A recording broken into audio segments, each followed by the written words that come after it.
So we're here with Glenn, and Glenn owns a wholesale nursery outside of town. And we go to him a lot when we have jobs like this because he's an expert in the plants that we need, how to get it in quickly and in time and under budget. So Glenn, tell us a little bit about why we selected some of these plants and what your plan is for doing that. Okay, we're since this is for an immediate resale, we want to have an instant presence going into this. So we got some really large Desert Museum Palo Verdes, and then those are the big trees here? the big trees on the trailer are Desert Museum Palo Verdes. We've chose the plants because they're stuff that we know works here in the valley. We're trying to get a lot of color here.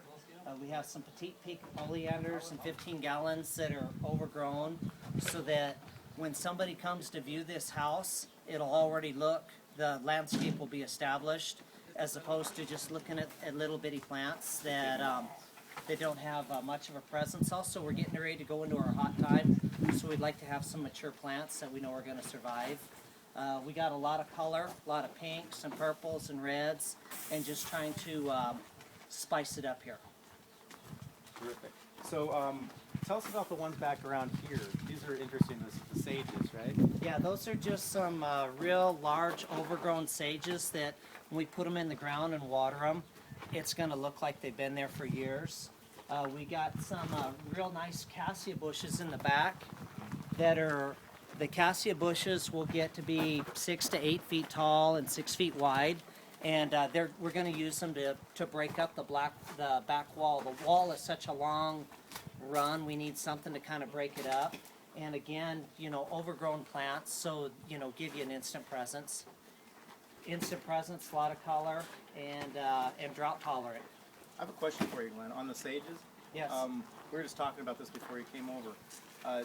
They all seem to bloom at the same time, and when they do, they're like purples or pinks. But they all seem all over the valley when they bloom at the same time. How do they know to do that? What's the mechanism? It's usually water. I mean, they automatically will bloom in the spring, but also during the summer when we get monsoons, there'll be a break in the weather, and that'll stimulate some bloom. So it's not temperature; it's the water that they get. A lot of it has to do with water, and you'll see them.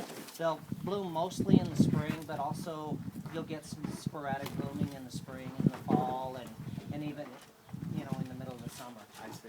So a lot of your stuff, like the petite pink oleanders, those are going to bloom year round, or not year round, but a lot. The Rurelias, there's purples and pinks and whites. Those are going to bloom and bloom. The Katy Rurelias, we chose those because you're going to have a presence going into the summer. Right. It also makes you feel better when it's 110 out and there's things that are blooming and thriving. It makes you feel like you might be able to make it. Now this is a pretty large, expansive landscape, and when I came to you, we had a budget, and it was about $6,000 for a budget on this. Okay, now not all houses are going to have that big budget, but because of this type of house, what would this be if we hadn't gone through you? If we went to a retail nursery and a retail landscaper, what kind of price do you think we would be? The cost on the plants would have more than doubled, and the planting would have doubled. I mean, realistically, this should be at least a $10,000–$12,000 job with as much work. Right. And with as much work as they're having to do. Fortunately, these guys are used to doing big commercial jobs, so they're more into heavy production situation than most people. But yeah, you could spend 10–12 grand. I mean, at a retail nursery, a tree that size might be in a 48-inch box. You could spend $1,000 on one tree. And how much are we buying that for? $250. So big difference. Yeah, right? yeah. I mean, we're less than half of retail. So knowing the right people. So is a like good thing. all the 5-gallon plants, if you go to a retail nursery, the 5-gallon plants will be $15 to $20 a piece. We're doing most of them for $6. Right.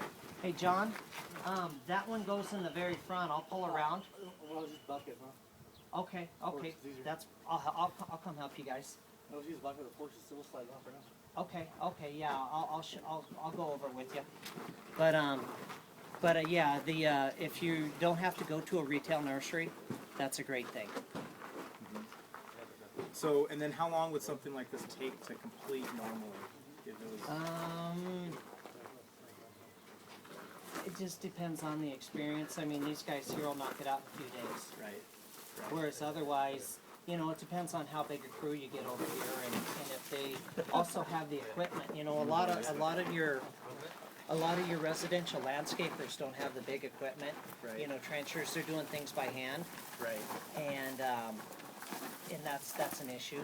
Whereas you get tractors and big equipment, they're going to knock it out quicker. So we're going to get this done in a couple of days, where it could take a week or more, maybe even somebody You else. could get guys drag this out for weeks, Right. Exactly. and maybe not show up again. And Or you could get somebody that'll take a big deposit from you, and you'll never see them again. that's true. That's true. Now, That one never of the happens in Australia, advantages. does it? Occasionally, but not as much as I Yes. can happen here. So one of the advantages, I guess, as an investor, is the speed, because your money, the faster you can turn your money, the more times you can do it, and that's good for everybody, right? That means we come back to you more, Hopefully. for more product, and we're selling Hopefully. more things, and everybody's making more. We try to involve only people that really know what they're doing. You know, licensed contractors, licensed landscape contractors, wholesale nurses, things like that, who really have an understanding of what the right plants are. Now, when I went to talk with you first, I like certain plants, right? But you kind of warned me off of some of them because maybe they don't work. Yeah, in certain well, I mean, going into the summer, we got a pretty critical situation. We're going to be 100 degrees, 105, 110 degrees, and there's certain things that you just don't want to put out in full sun headed into June. So, you know that. Whereas otherwise, if you put them in the fall, you got a better chance. And then also in any given yard, you have different ecosystems. So if you have an area shaded out by a big mother tree, we could put something here that's not so tough. But out in the full sun or up on the hillside or by a wall where it's going to get baked, we got to be tougher. So a majority of this stuff here is relatively bulletproof. So that's I don't like to have Brett calling me that his plant died. So I'm trying to remedy that up front. Exactly. So Glenn's put a lot of time and effort into helping me design it and things, and adjusting the design of it so that it comes out right with the correct plants. And those kind of things are invaluable because that takes years to learn those kinds of things. So you use the people that have the expertise and listen to what they say. Well, Brett could have spent a few $1,000s. A landscape architect would have charged you, would have looked at this, and he'd have came up with some design and charged several $1,000s. I was just at a house in Paradise Valley 2 weeks ago.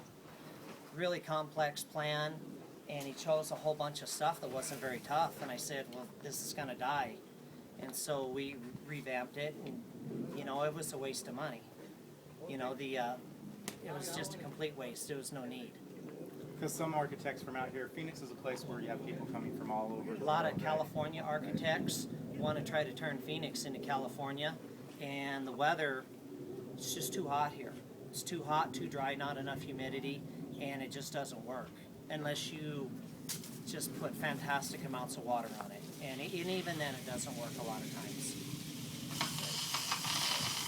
So they're starting to water the plants now. That's real important out here now, right?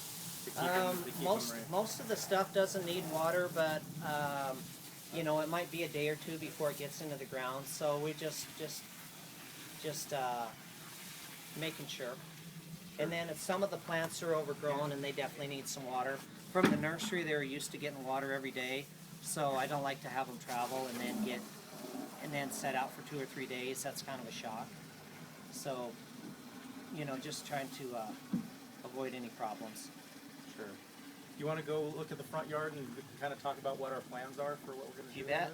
You bet. Okay.